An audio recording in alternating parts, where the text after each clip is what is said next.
Hi అండి, welcome back to our channel. ఈరోజు వీడియోలో దావణగిరి మిక్స్ని ఎలా ప్రిపేర్ చేసుకోవాలో చూద్దాము. ఈ దావణగిరి మిక్స్ని first time Davanagere medical college students కనుక్కున్నారు. ఈ మిక్స్ పిల్లలకి సరైన న్యూట్రిషన్ అందడానికి కనుక్కున్నారు. ఎవరైతే పిల్లలు ఏజ్కి తగ్గట్టు హైటు వెయిట్ లేకపోతే వాళ్ళు సరైన పోషకాహారము లేకపోవడమే ఈ లడ్డూని రోజుకొక లడ్డు కానీ చేసి ఇచ్చారు అంటే వాళ్ళలో అన్ని న్యూట్రిషన్స్ సరిగా అందుతాయి. చాలా సింపుల్గా, చాలా ఈజీగా, చాలా త్వరగా చేసుకునే రెసిపీ. దీనికి గాను నేను 3/4 కప్పు వరకు వేరుశనగలు, 3/4 కప్పు వరకు పచ్చెనపప్పు, అలాగే రాగి పిండి 3/4 కప్పు వరకు, అలాగే బెల్లం కూడా అన్నీ ఈక్వల్ క్వాంటిటీలో తీసుకోవాలి. ఇప్పుడు ఒక్కొక్కటిగా లో ఫ్లేమ్లో పెట్టుకొని వేయించుకోవాలి. లో ఫ్లేమ్ పెట్టే వేయించుకోవాలి. హై ఫ్లేమ్లో పెట్టామంటే లోపల పచ్చిగా పైనేమో వేగినట్టు అనిపిస్తూ ఉంటాయి. ఇలా లో ఫ్లేమ్ పెట్టుకొని ఒక 5 to 10 మినిట్స్ అనేది వేయించుకోవాలి. ఇలా వేయించుకున్న వాటిని పక్కకు తీసుకొని ఇదే బాండిల్లో వేరుశనగలు కూడా ఇలానే లో ఫ్లేమ్ పెట్టుకొని వేయించుకోవాలి. ఈ దావణగిరి మిక్స్ అనేది పిల్లలు ఎవరైతే సన్నగా ఉంటారో వాళ్ళు లావు అవ్వటానికి చాలా బాగా యూజ్ అవుతుంది. అలాగే ఎవరికైతే పిల్లలు సరి అయిన న్యూట్రిషన్స్ అందకుండా ఉంటాయో ఈ లడ్డూను కానీ రోజుకొకటి ఇచ్చారు అంటే అన్ని న్యూట్రిషన్స్ సమపాలంగా అందుతాయి. తప్పకుండా ఈ లడ్డూని చేసి పిల్లలకి రోజుకొక లడ్డు ఇవ్వండి. అలాగే ఇక్కడ రాగి పిండిని కూడా ఒక 1 minute సరిపోతుంది. రోస్ట్ చేసుకుంటే సరిపోతుంది, ఎక్కువ అవసరం లేదు.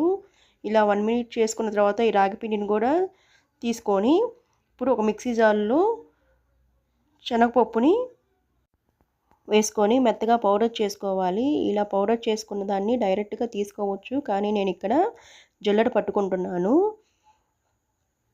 లాస్ట్లో కొంచెం పప్పులాగా ఉంటుంది కదా, అందుకని చెప్పి కొంచెం మెత్తగా కావాలని చెప్పి ఇక్కడ నేను జల్లించుకుంటున్నాను.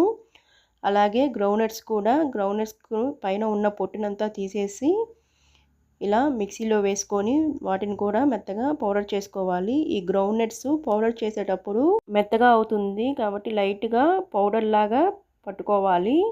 దీన్ని కూడా జల్లించుకోవాలి. ఈ జల్లించుకోవడం అనేది పూర్తిగా ఆప్షనల్, మీరు డైరెక్ట్గా కూడా తీసుకోవచ్చు. నేను పలుకులుగా తగులుతుంది అని చెప్పి పూర్తిగా పౌడర్ కావాలని చెప్పి అన్నీ జల్లించుకుంటున్నాను. ఇలా జల్లించుకున్న తర్వాత ఇందులోనే రాగి పిండిని కూడా వేసుకొని మూడింటిని ఒకసారి బాగా కలుపుకొని పక్కన పెట్టుకోవాలి. ఇప్పుడు ఇందులోకి బెల్లంని రెడీ చేసుకుందాము. దీనికి గాను బాండల్ పెట్టుకొని ఈ బాండల్లో బెల్లం వేసుకొని వాటర్ అనేది లైట్గా వేసుకోవాలి. ఈ బెల్లం కరగటానికే వేసుకోవాలి. దీనికి ఎటువంటి పాకం అవసరం లేదు. ఈ బెల్లం కరిగిన తర్వాత ఇందులో మనం కలుపుకున్న ఆ పౌడర్స్ని వేసుకోవడమే. ఇలా పౌడర్స్ని అంతా వేసుకొని ఫ్లేమ్ ఆఫ్ చేసుకొని కలుపుకోవాలి. ఇలా అంతా ఒకసారి కలుపుకున్న తర్వాత ఇందులోనే ఒక 2 టేబుల్ స్పూన్లు నెయ్యి వేసుకొని కలుపుకోవాలి.